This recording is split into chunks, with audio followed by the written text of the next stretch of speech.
नमस्कार दोस्तों, कैसे हैं आप सब। मैं प्रियंका शुक्ला आप सबका स्वागत करती हूं अपनी ली वरदान ऑनलाइन क्लासेस में।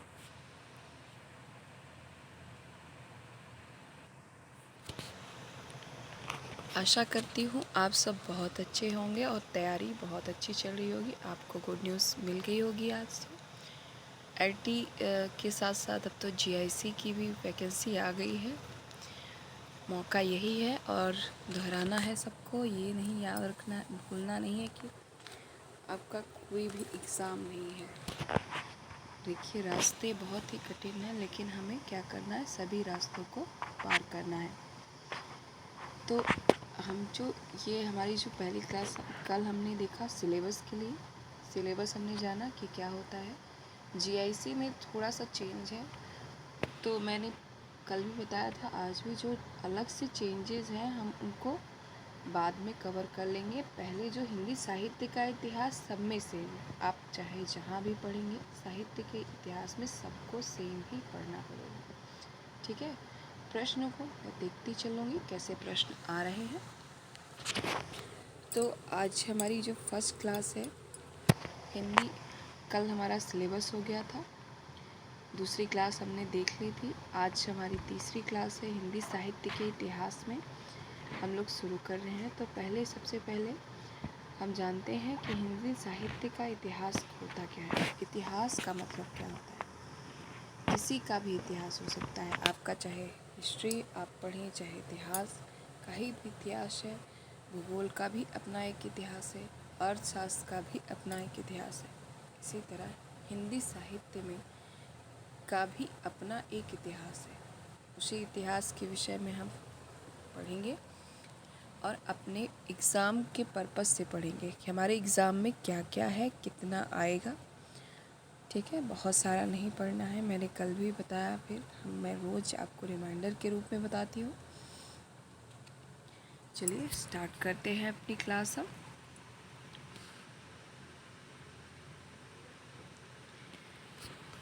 जो हमारी क्लास में हम पहले जानेंगे हिंदी साहित्य का इतिहास क्या है। हिंदी साहित्य का इतिहास का मतलब क्या होता है। तो इतिहास का मतलब है इति, जो ह और प्लस आज से मिलके बना हुआ है, मतलब ऐसा ही हुआ था। ह मतलब निश्चित, ह का मतलब क्या होता है, निश्चित।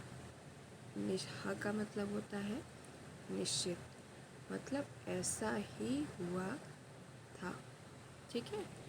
इति मतलब ऐसा, निश्चित आसमान मतलब हुआ था, ऐसा ही निश्चित हुआ था। इतिहास का मतलब क्या होता है, ऐसा ही निश्चित हुआ था। इतिहास का संबंध अतीत से होता है, इसमें केवल वास्तविक या यथार्थ घटनाओं का समावेशित किया जाता है। इतिहास का संबंध किससे होता है, अतीत से होता है। किससे होता है, अतीत से होता है ना। इतिहास का संबंध किससे होता है, आपका अतीत से होता है। इसमें केवल वास्तविक या यथार्थ घटनाओं को समावेशित किया जाता है। आपको बता दें कि इतिहास में कल्पना का कोई स्थान नहीं होता।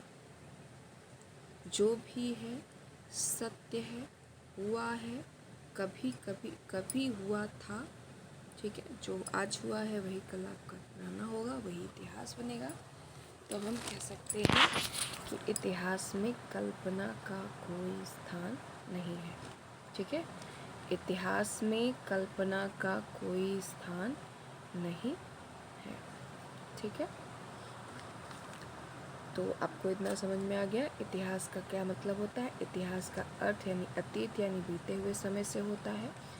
इसमें केवल वास्तविक या यथार्थ घटनाओं को संदर्भित किया जाता है।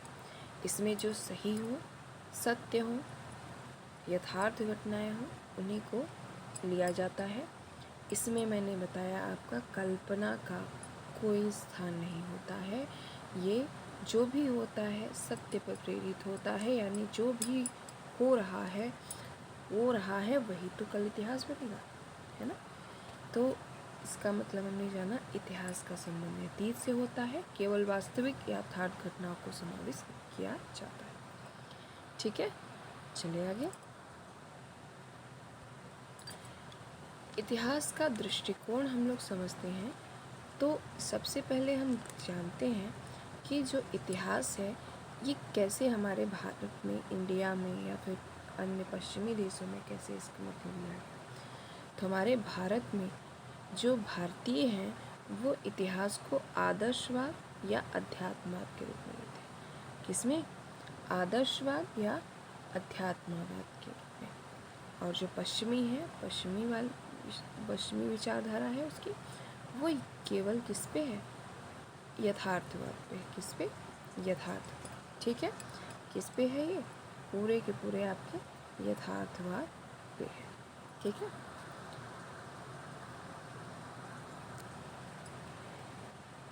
अब इसके बाद हम जानते हैं, ये अगर प्रश्न में आ गया कि भारतीय इतिहास का दृष्टिकोण क्या होता है, भारतीयों का दृष्टिकोण क्या है, तो आप क्या कहेंगे? दृष्टिकोण, तो हमारा दृष्टिकोण क्या है? अध्यात्मवाद और आदर्शवाद। क्या है? अध्यात्मवाद या आदर्शवाद। ठीक है, चलिए आगे।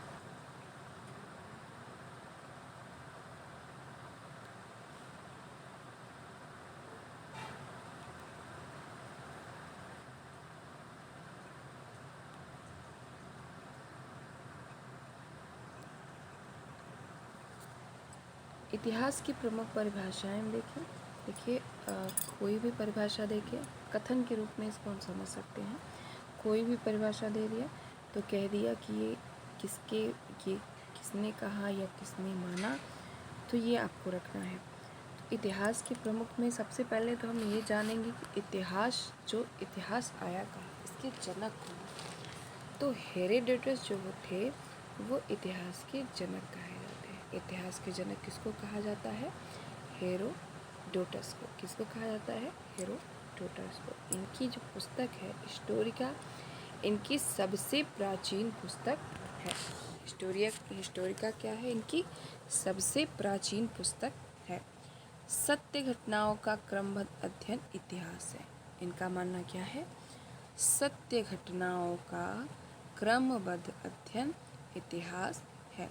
सत्य घटनाओं का क्रमबद्ध अध्ययन क्या कहलाता है? आपका इतिहास कहलाता है।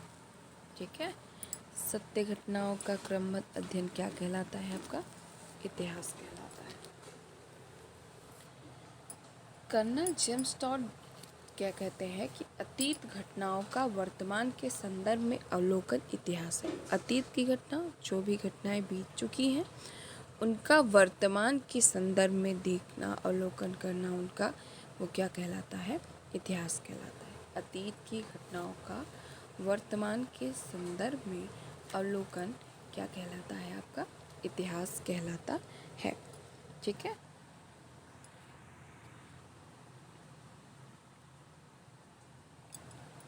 चार्ल्स डार्विन ने क्या किया था? चार्ल्स डार्विन मानते हैं कि सृष्टि जो है ये विकास, इनका जो है, इनकी जो दृष्टिकोण इनका है विकासवादी था।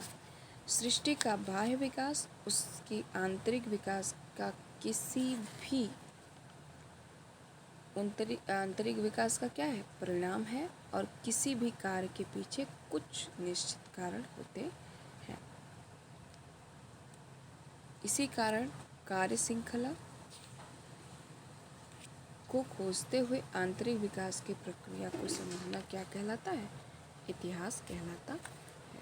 ठीक है, तेन आपको पता ही है। तेन के विषय में, तेन जो थे जिनके शुक्ल जी ने इनके तेन के इतिहास का ही अनुकरण किया था। तेन की विचारधाराओं को, विधेयवादी पद्धति को ही तेन की उसने अनुकरण किया था। शुक्ल जी ने किया था तेन की विधेयवादी पद्धति का अनुकरण किया था। ठीक है,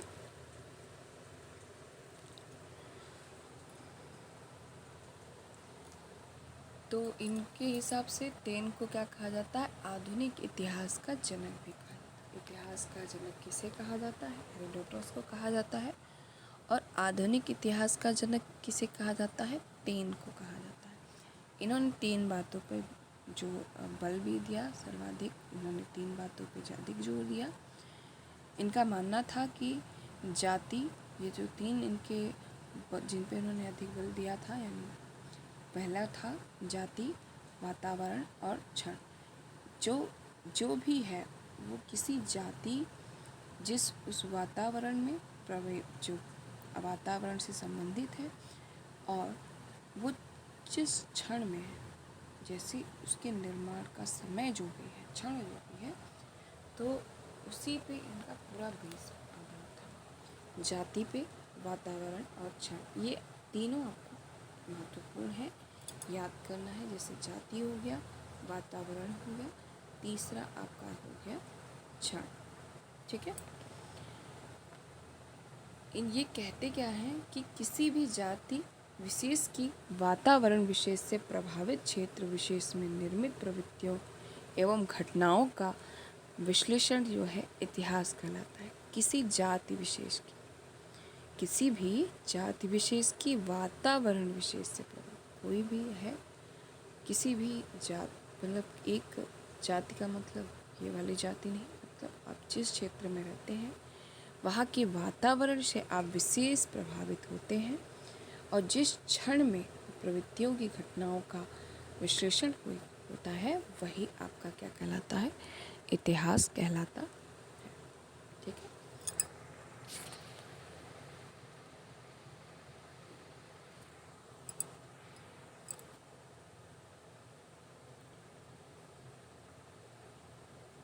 इस डार्विन जी को एक हमने देखा था, अभी देखते हैं कि डार्विन के इनका भी मानना था किसी जाति विशेष की वातावरण विशेष से प्रभावित क्षेत्र विशेष में निर्मित प्रवृत्तियों घटनाओं का विश्लेषण क्या कहलाता है? इतिहास कहलाता है। कार्लाइल क्या कहते हैं? इतिहास एक ऐसा दर्शन है जो दृष्टांतों के माध्यम से शिक्षा देता है। इतिहास एक ऐसा दर्शन है जो दृष्टांतों के माध्यम से शिक्षा देता है। आगे देखते हैं। आगे आपके हजारी प्रसाद द्विवेदी जी क्या कहते हैं कि मानवीय प्रवृत्तियों की खोज ही क्या कहलाती है? इतिहास कहलाती है। हजारी प्रसाद द्विवेदी जी का क्या कथन है कि मानवीय प्रवृत्तियों की खोज ही क्या कहलाती है? मानवीय प्रवृत्तियों की खोज इतिहास है। मानवीय प्रवृत्तियों की खोज, प्रवृत्तियों की खोज क्या कहलाती है? इतिहास कहलाती है। ठीक है। क्योंकि हजारी प्रसाद आपको पता ही है बहुत ही महत्वपूर्ण है, तो हम कह सकते हैं कि मानवीय प्रवृत्तियों की खोज क्या कहलाती है? इतिहास कहलाती है।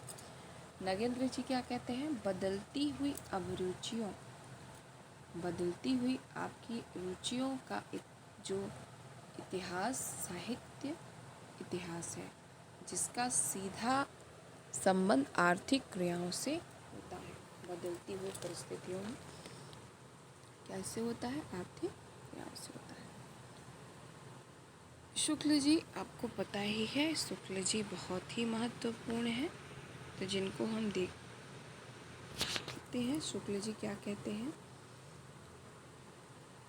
शुक्ल जी जिन्होंने हिंदी साहित्य का इतिहास लिखा था, और सही मायने में कहें तो हिंदी साहित्य का जो सबसे प्रमाणित इतिहास जो सही मायने में है वो शुक्ल जी का ही इतिहास है। शुक्ल जी क्या कहते थे इतिहास के विषय में? प्रत्येक युग का साहित्य, ये लाइन आपको याद हो गई होगी, सुनते सुनते नहीं याद है तो याद कर लीजिए। प्रत्येक युग का साहित्य वहाँ की जनता की चित्रवृत्ति का संचित प्रतिबिंब होता है। तब यह निश्चित है कि जनता की चित्रवृत्ति के परिवर्तन के साथ साथ साहित्य के स्वरूप में परिवर्तन होता चला गया है। चित्रवृत्तियाँ प्रत्येक युग में बदलती रहती हैं और बदलती हुई चित्रवृत्तियों के साथ साहित्य परंपरा का सामंजस्य ही क्या कहलाता है? इतिहास का, है ना। बदलती हुई चित्रवृत्तियों के साथ साहित्यिक परंपरा का सामंजस्य ही क्या कहलाता है? इतिहास कहलाता है। आचार्य हजारी प्रसाद जी के हमने देखा था। मानवीय प्रवृत्तियों की खोज क्या है? मानवीय प्रवृत्तियों की खोज क्या कहलाती है? इतिहास कहलाती है। मानवीय प्रवृत्तियों की खोज क्या कहलाती है? इतिहास कहलाती है। आगे एक दो रचनाकार हैं महत्वपूर्ण जो रह चुके हैं, जिनके हिंदी साहित्य का आपने देखा होगा। हिंदी साहित्य का दूसरा इतिहास आपको पता है, बच्चन जी द्वारा किया है। तो बच्चन जी का क्या कहना है? बच्चन जी क्या कहते हैं? बच्चन सिंह जी कि अतीत की घटनाओं के कारण वर्तमान में उपयोगिता का मूल्यांकन इतिहास है। अतीत की घटनाओं के कारण अतीत की घटनाओं के कारण अतीत की घटनाओं के कारण एवं वर्तमान में उनकी उपयोगिता का मूल्यांकन क्या है? इतिहास है। ठीक है, उनकी उपयोगिता का मूल्यांकन क्या है? इतिहास है।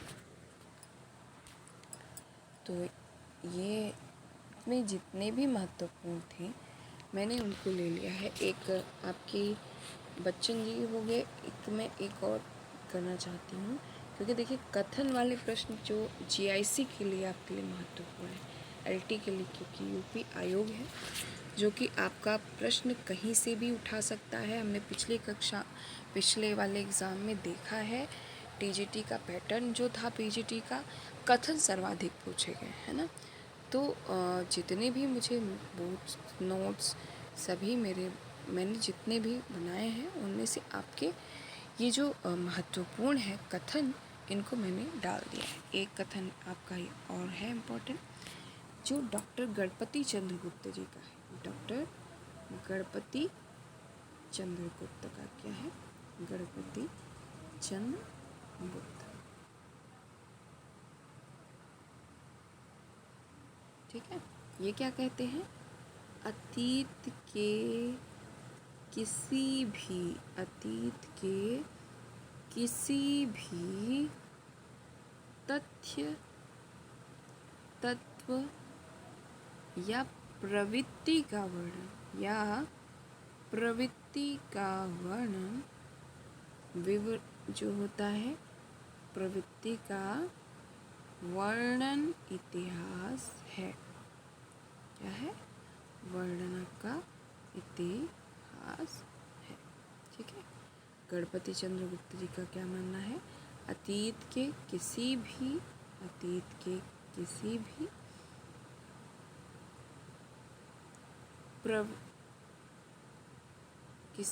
तत्व,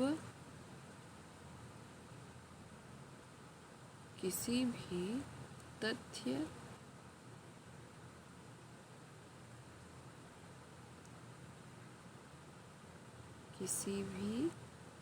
तथ्य तत्व या प्रवृत्ति का वर्णन क्या है? इतिहास कहलाता। ठीक है, किसी अतीत के किसी भी तथ्य या तत्व का प्रवृत्ति जो वर्णन होता है आपका क्या कहलाता है? इतिहास कहलाता है। तो आज हमने जाना कि इतिहास के विषय में। देखिए, लेखन परंपरा की शुरुआत से पहले हम इतिहास किसका पढ़ रहे हैं ये हमें पता होना चाहिए, है ना। जब हम किसी चीज़ के विषय में पढ़ते हैं और हम पढ़ किसका रहे हैं? इतिहास हिंदी का पढ़ रहे हैं। हिंदी एक भाषा है, तो थोड़ा सा हम लोग अगर हिंदी भाषा के विषय में जानते ही हैं, क्योंकि हमारी मातृभाषा भी है हिंदी, राष्ट्रीय भाषा भी है और हमारी राजभाषा भी है। ठीक है, हमारी क्या है? राजभाषा भी है। तो हिंदी साहित्य के इतिहास को हम पढ़ रहे हैं। अब नेक्स्ट क्लास में हम हिंदी साहित्य के लेखन परंपरा को देखेंगे कि जो भी लेखन परंपराएं हुई हैं और प्रमुख जो इतिहासकार हिंदी साहित्य के हुए हैं, जिनकी प्रमुख पुस्तकें हिंदी साहित्य की इतिहास लेखन परंपरा की शुरुआत कहाँ से होती है, सबको हम पूरा बारी बारी देखें। ठीक है, चलिए मिलते हैं नेक्स्ट क्लास में। आप लोग अपना ध्यान रखिए, अच्छे से पढ़ाई करिए और इस बार सक्सेस होना है और बहुत ही सही ढंग से तैयारी करके इस बार लक्ष्य को प्राप्त करना है। चलिए, नमस्ते।